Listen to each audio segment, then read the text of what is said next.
Maraming salamat, Dance. Palakpakan natin si Dance. Kahit saan mo magpunta, parating siya ang MC. Palakpakan natin ang inyong sarili. Marunong kayo pumili ng MC. Magaling ng MC. Kaya lang, medyo mahal yan. Mahal.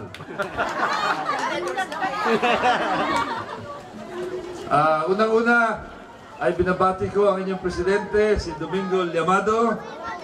Palakpakan po natin si Domingo.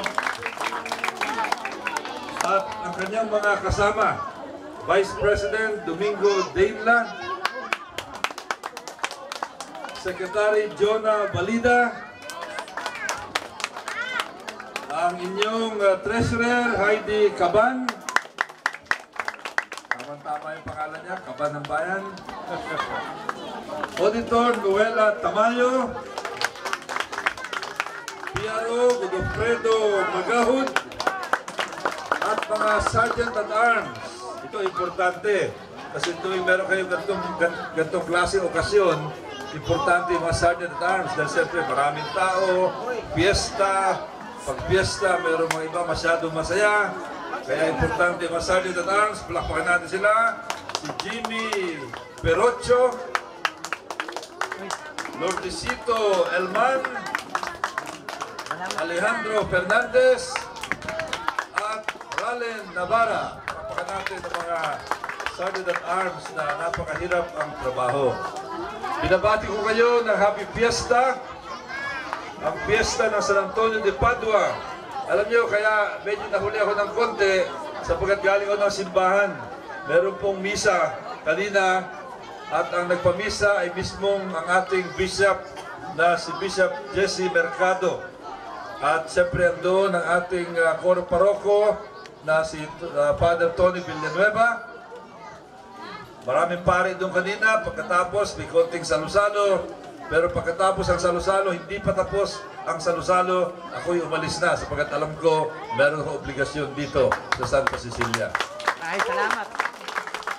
At ako naman, hindi naiba sa inyo. Hindi ho ba, may okasyon o walang okasyon, nakikita nyo ako rito, palakad-lakad, umuulan o umaaraw, tama ho ba yun? Palakad-lakad galing sa Fatima o kaya galing Santa Cecilia, diretso ng Fatima. Meron bang bodyguard si Goles pag naglalakad rito? Wala, sapagkat hindi po natatakot si Congressman Goles sapagkat alam ko na kayo ay kasama ko. Kayo ang mga bodyguard ko pag ako'y nag-iikot. Alam nyo, itong inyong lugar ay talagang hindi naiiba sa akin. Sapagkat alam ko, ang isa sa pinaka-importanteng naging proyekto ko, noong ako'y unang naging congressman, noong first 3 terms ko, noong Lone District pa. Kasi noong una, kaawa-awa, itong mga bata, hindi na inabutan yan. Kahit siguro mga teenager, hindi na naalala. Itong inyong lugar, mula po doon sa may Jaka, sa likod ng Jaka, paikot ng Fatima, hanggang dito, lubak-lubak ito, naalala mo ito, Mr. President. Apa. At yan ang unang priority project ng inyong congressman noon, pinasemento ang Fatima kasama ang Santa Cecilia. Kaya ngayon, itong kaling ito ay maganda. Except kaya lang, ito mga bandang huli, maraming malalaking truck ang pumapasok dito. Kaya yung doon banda, siyempre may tubig din dyan, nagtutubig dyan, doon banda medyo nasira ng konti.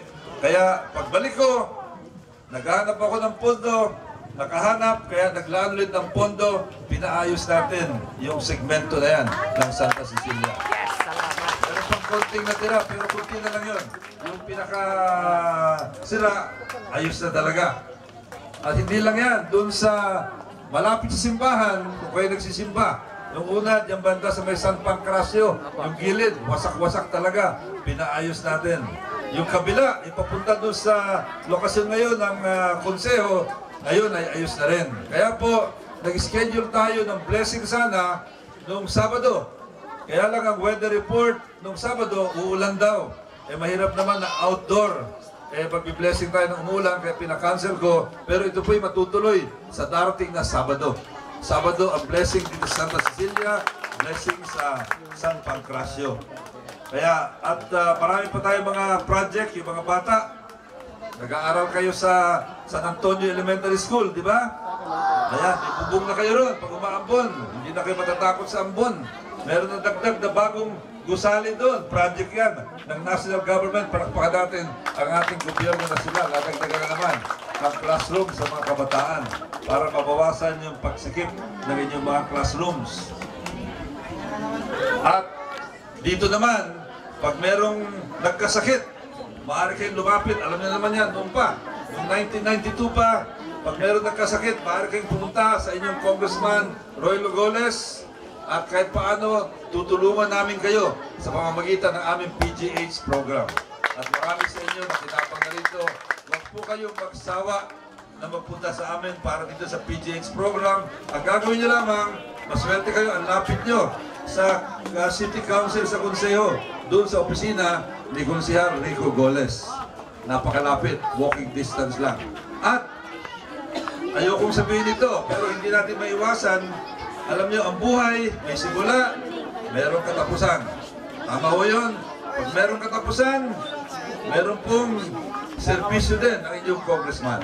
Kaya pa mga ilang beses din, ako nagpupunta rito sapagkat meron tayong kasama na sumakabilang buhay pero tinutulungan ng libreng palibing program ng inyong Congressman Roy Lugoles. Libre po yan. At nais ko lang idadagdag ko lang po sapagkat ako ang inyong congressman, kanina binanggit din Dance. Nakikita niyo sa TV, naririnig niyo sa radyo, sapagkat ang inyong congressman, ang trabaho, kailangan sumali sa mga usaping pang-nasyonal na importante para sa inyo. Halimbawa, pag pinag-uusapan yung energy, kuryente, importante para sa inyo, kasali dyan si Congressman Goles. Pag pinag-uusapan yung mga nakawan sa Armed Forces of the Philippines, isa sa mga nangunguna na humahabol sa mga nagnanakaw ng mga general, ang inyong Congressman Roy Lugoles. Kahit na mga 3-star general at mas mataas pa, handa po harapin ang inyong congressman, yung mga general na yan. Sapagkat kawawa tayo pag yung mga general ay nanakawin yung kaman ng bayan, lalo na sa AFP. Yung sprat list kayo, pinag-uusapan. Andyan din ang inyong congressman, kasama din sa debate at marami pa mga bagay.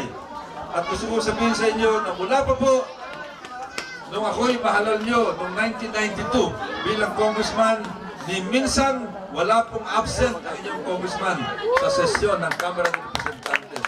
100% perfect attendance po. Kaya makikita nyo, present, pero hindi po miyembro ng Committee de Silencio.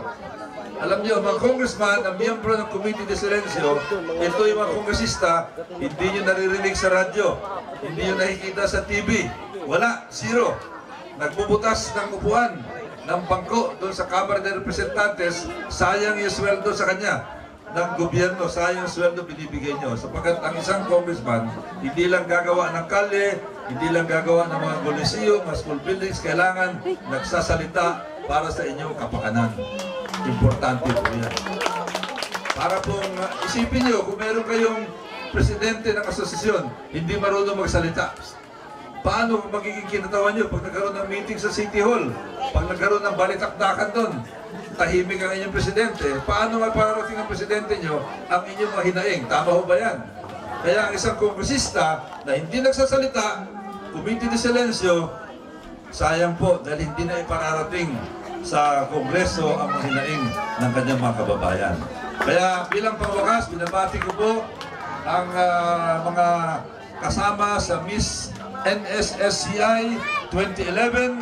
Kanina nakita ko ang karamihan sa kanila, ubod ng kaganda. Nag-judge na ba sila o hindi ba? Nag-judge na po. Nag-judge na. Naku, nahirapan siguro yung mga judges dito sapagkat talagang napakaganda ang mga kasali natin. Kasi nga pala kanina, habang ako'y umiikot, nagpapalitrato ako. Tapos binibideo pa. Yung pong litrato na yan at yung video, ilalagay ko sa Facebook. Sino may Facebook dito? Ayan. Sino may Facebook dito? Ayan. Baka mamayang gabi, bago matulog o kaya bukas madaling araw, ilalagay ko na sa Facebook yan. Kaya, ewan ko kung si Presidente marunong mag-Facebook. Marunong ba mag-Facebook? Hindi. Notebook lang.